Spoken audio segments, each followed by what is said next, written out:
Bonjour et bienvenue dans les suggestions cinéphiles de l'Odyssée. Aujourd'hui, la suggestion cinéphile numéro 152, 152, à l'Odyssée, il n'y a pas le feu, euh, qui est consacré à un film, un grand cinéaste, un des grands comiques du cinéma, de la création cinématographique française, Jacques Tati, et c'est Jour de fête, et je suis très heureux de faire cette suggestion en duo. Avec qui? Eh bien, avec Dominique You, qui est venu, si ça se trouve, à vélo. Alors, juste un mot, cher Dominique, merci de participer à cette seconde ou troisième analyse en duo qu'on fait ensemble. Le film date de 1949, c'est son premier long métrage, Jacques Tati. Il avait demandé à René Clément de réaliser le film, mais celui-ci a été pris par la bataille du rail, donc c'est Jacques Tati qui va être devant et derrière la caméra.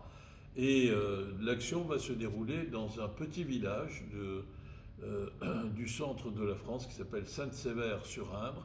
C'est justement le village où Jacques Tati chef, puisque Jacques Tati, c'était son nom de famille, avait passé la Deuxième Guerre mondiale, une partie de la guerre, et il avait eu l'occasion d'observer au fond la vie telle qu'elle s'écoule paisiblement dans le rythme de la vie villageoise, loin des vanités et des stress parfois ou toujours superficiels de la vie urbaine.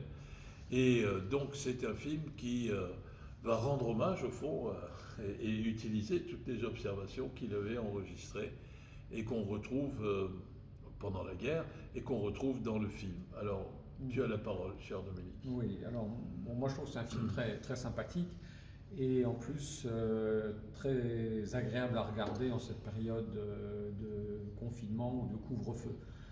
C'est un film qui se passe pratiquement tout le temps en extérieur. Ouais. Il y a des vaches, il y a des chèvres, il y a des oies, il y a des poules et puis il y a les villageois. Des cochons aussi. Et des cochons. Ouais.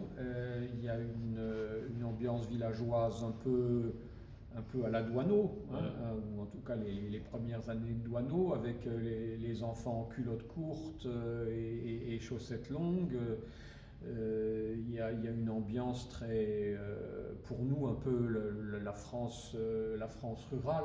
Ouais. Il n'y a quasiment pas de voitures, ou il y a deux ou trois voitures qui apparaissent dans tout le film. Et puis, enfin, il y en a une qui est assez belle. Hein. Ouais. Je sais pas ce que c'est, une Juva 4. Non, je pense que c'était plus gros qu'une Juva 4.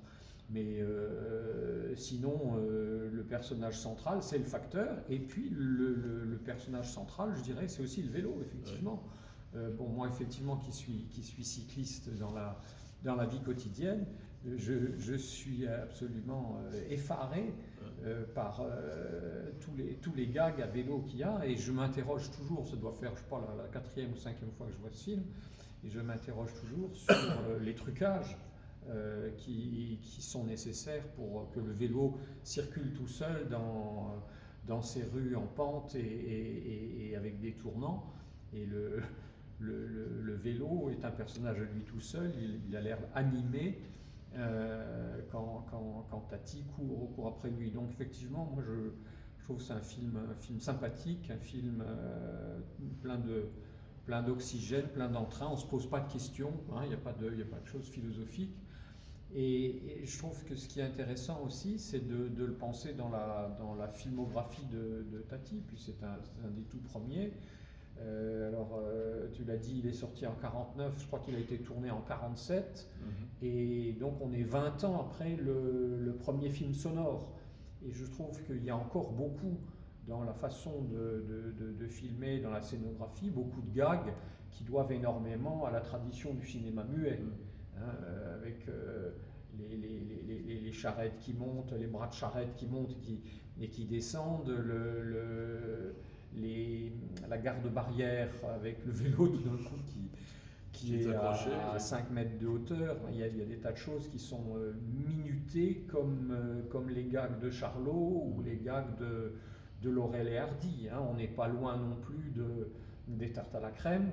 Et il y a une précision dans la pantomime qui est extraordinaire et qui doit beaucoup à Tati, puisque avant d'être le grand réalisateur qu'on connaît. Il était mime. Il a été lui-même mime, je crois, dans les années 30, et il a une pratique du mime à titre personnel qui est extraordinaire et qu'il déploie avec beaucoup dextérité dans ce film, dans ce jour de fête qui est effectivement plein de pétillant. Oui, qui est d'une bonhomie joviale, formidable. Ouais. Alors, tu parlais de vélo. D'ailleurs, si tu as remarqué, au générique du film, il y a le vélo de 1911 qui est présenté comme un des 1911, Peugeot oui, 1911. Oui.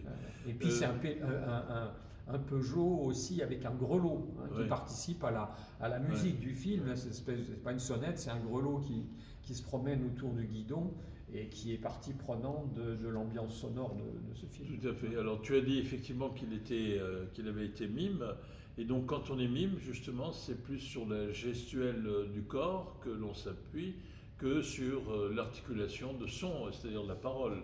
Et c'est vrai qu'il y a tout un bruitage, une mise en scène, on pourrait même dire une orchestration de bruitage qui sont absolument formidables. Et puis cette référence à la vie villageoise, la France profonde au fond, qui est montrée avec beaucoup de tendresse et que l'on peut voir aujourd'hui avec nostalgie, qui sera montrée, cette France profonde, ce monde ancien qui vit à son rythme, je vais dire en roue libre, puisque c'est le vélo qui est un des protagonistes, comme tu l'as dit. Ça sera montré de façon nostalgique dans un film qui, lui, est tourné 9 ans après, enfin en 1958, qui s'appelle Mon oncle. Il y a le Paris ou la ville des banlieues, des faubourgs, comme on dit, et il y avait la modernité qui est incarnée par le beau-frère, chef d'entreprise de M. Hulot. Là, il n'y a pas encore M. Hulot, il y a le facteur François, et, qui est joué par Tati. Qui est joué par Tati, formidablement. Et ce qui est intéressant à propos de cette vie villageoise, au début, on voit un tracteur qui tire une remorque, une charrette, avec pas des pneus, mais des roues en bois, peut-être cerclées de fer, et sur laquelle il y a des chevaux en bois, puisqu'ils se préparent qui aujourd'hui seraient des pièces d'antiquité. Voilà. Quand on voit comment c'est manipulé avec une désinvolture absolue, maintenant, ça serait des pièces qui valent des 100 et des 1000. Et jour de fête, c'est justement la venue de cette fête foraine, en quelque sorte, dans ce village, et puis tous les villageois qui se mettent sur leur 31, qui s'habillent, les dames qui mettent leurs chaussures à talons, et puis ensuite, quand la fête est finie, elles sont soulagées, elles marchent mieux pieds nus, pour comme rentrer, on voit dans le... Mais le prétexte est faible finalement, puisque c'est un manège qui arrive, c'est même pas un cirque. Il y a un cinéma ambulant et puis un manège qui tourne. Mais le prétexte est suffisant pour semer la joie dans le village, déclencher les plaisanteries de tous les protagonistes du film qui tournent autour de ce manège comme les chevaux de bois. Et puis la projection d'un film sur les postiers américains, et tout le village va se moquer au fond de cette modernité, puisque François, ils vont le pousser, qui est un peu l'idiot du village d'une certaine manière, ce personnage de François. Un peu le souffre-douleur. Voilà, la tête de Turc, allez, tu peux le dire, du village. Mais, personnalisé de il faut parfois être lucide et accepter ces choses, mon cher Dominique. Et ce qui était très bien au début du film, quand le tracteur qui avance lentement en faisant du bruit, moteur pétaradant, etc., il y a à un moment donné 3 oies. Et le tracteur est obligé de ralentir, c'est-à-dire la machine cède le pas devant le rythme naturel de ces oies, qui avancent en se dodelinant à leur propre vitesse, C'est quelque chose qui est formidable. Oui, mais moi j'ai encore vu ça en Roumanie il y a quelques années, dans les villages. Il y a les oies qui prennent le soleil en hiver il y a du goudron maintenant, elles sont sur le goudron, et quand les voitures arrivent, elles sont obligées de freiner jusqu'à ce que les oies daignent se pousser. Mais le goudron, on le trouve dans le film aussi d'ailleurs. Oui, à un moment donné, avec le Tour de France. Là. voilà, Oui, oui, ils sont en train de faire un carré de goudron, et puis le cycliste, le facteur, oui. sur son vélo, qui d'ailleurs roule avec un vélo visiblement plus lourd que celui des coureurs cyclistes, Mais qui roule aussi vite qu'eux, il y, quoi. il y a un truc, parce que c'est un vélo sans dérailleur, sans double plateau, Ouais. et il va plus vite que les vélos dits du Tour de France ou du Tour régional, je sais pas. Donc là, il y a un mystère, il faut absolument que je creuse tout ça. Et il y a le muscle français, le il y a jarret, plus que ça. le mollet. Je pense que ça, il y a la Bon, subtilité de Tati oui, là-dedans. oui. Ouais.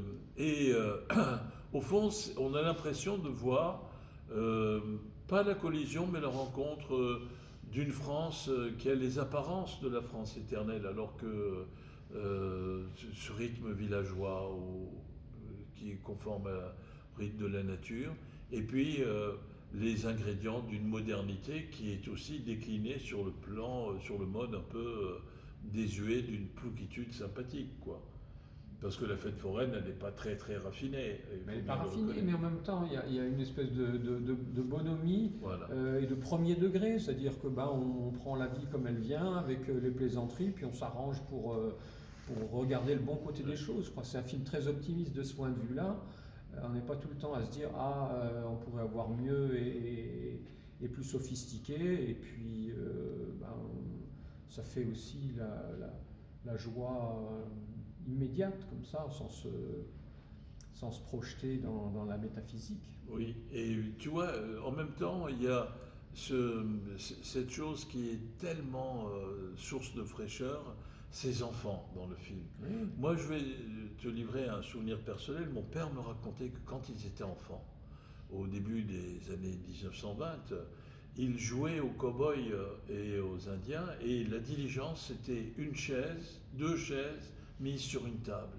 Et donc, à partir du moment où il y en a deux qui s'asseyaient côte à côte, et ben, cette table avec deux chaises dessus devenait la diligence, et à partir de là, ils jouaient le rôle des cow-boys qui sont attaqués, etc., etc. Et on retrouve le mime où en fait un ou deux accessoires suffisent à positionner un décor. Et cet enthousiasme des enfants aujourd'hui, on est obligé d'avoir des PlayStation, des tas de trucs de technologie, du bombardement sensoriel, et j'en passe, et des meilleurs, ou des moins meilleurs plutôt. Et bien là, il y a cette espèce d'innocente et fraîche capacité à s'enthousiasmer de la part des enfants. Et ça, c'est quelque chose qui fait que ce film, à travers côté un peu désuet peut-être par rapport à la technologie cinématographique d'aujourd'hui, reste toujours d'actualité. C'est très joyeux, très joyeux. Oui, c'était bien au fond d'être enfant à ce moment-là. Les odeurs du village, la pompe à eau qui est juste de sortir. Oui, bon, je pense qu'il ne faut pas faire non plus de nostalgie excessive, hein, mais je trouve qu'il y avait une façon de prendre la vie comme elle vient qui là reste très intéressante à observer. Donc c'est un film qui au fond commence la carrière de Jacques Tati, avec ensuite en 1953 Les Vacances de Monsieur Hulot. On va revoir aussi ces gags, ce slapstick américain au fond fondé sur, comme tu l'as dit, des pantomimes. Moi je me souviens dans Les Vacances de Monsieur Hulot, une espèce de porte-saloon, n'est-ce pas? Il y avait un ressort qui fait un plomb chaque fois que le serveur de la pension où se retrouve Monsieur Hulot. Puis on voit Monsieur Hulot au dernier étage de l'hôtel de la plage, comme on le voit là au premier étage du bistrot du dans village, lequel il rentre avec le vélo. Et c'est quelque chose de formidable. Et puis son grand chef-d'œuvre, à mon avis, c'est Mon oncle, où il y a une réflexion sur ce qu'on pourrait dire la production de sens qui est extraordinaire, puisque dans Mon oncle, eh bien, à un moment donné, il marchait dans du plâtre et il y a des traces de pas partout. Alors il enlève ses chaussures pour les nettoyer, il a rendez-vous avec une secrétaire qui s'absente pour aller se laver les mains, comme on dit pudiquement, et lui il enlève ses chaussures, il les met sur la table, et évidemment la secrétaire quand elle revient, voyant les traces de sable et de plâtre sur la table, on déduit, faussement, mais on déduit qu'il est monté pour essayer de faire du voyeurisme. Et là, il y a une scène qui me fait penser à ça, à cette déduction, c'est-à-dire on rend même visible l'invisible.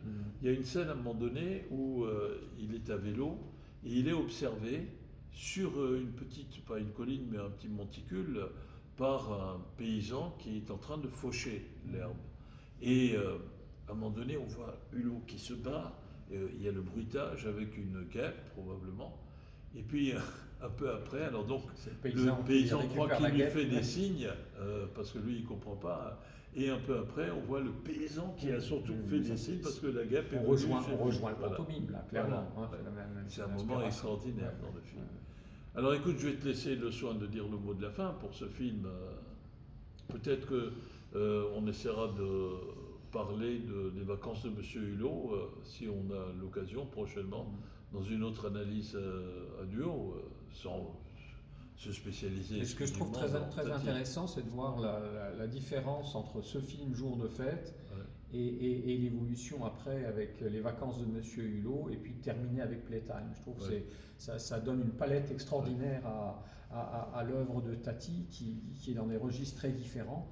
Mais tous les trois, me semble-t-il, ont un point commun, c'est la précision absolue et presque le minutage des scènes fortes. Alors tu vois, tu as parlé de Playtime, parce que Playtime, c'est un film qu'il a tourné en 70 mm. Et nous-mêmes, ici à l'Odyssée, on l'avait montré. 70 mm, les copies, en général, de films avant le numérique, des CP, comme on dit, avaient 35 mm de largeur. Le 70 mm a 70 mm de largeur, c'est-à-dire c'est le double. Et donc vous avez une qualité d'image qui est absolument extraordinaire. Rien à voir avec le numérique, hein, tout le monde peut aller se rhabiller là. Et pour ce film, Jour de fête, il avait, parce qu'il était en même temps quelqu'un qui était très très imaginatif en termes de progrès technologique, il avait caressé le rêve de tourner avec une caméra Thomson. C'était les téléviseurs, c'est une technologie française, avec un procédé couleur Thomson, et ça aurait été le premier film couleur français. Et malheureusement, il y a eu des petits problèmes et il n'est pas arrivé, donc il s'est rabattu sur le noir et blanc. Je te laisse conclure. J'aurais souhaité que Tati puisse voir la version couleur ou colorisée qui est arrivée, je crois, il y a en 95, quelque chose comme ça. 94. Mais Tati était déjà mort. Eh oui. Mais un grand réalisateur et puis un grand moment très chaleureux de cinéma. Absolument. Eh bien, cher Dominique, merci beaucoup. Et maintenant, il nous reste à dire au revoir et à bientôt à notre cher public qui nous manque. Mais on résiste et puis l'étau se resserre. On réouvrira dès que ça sera possible.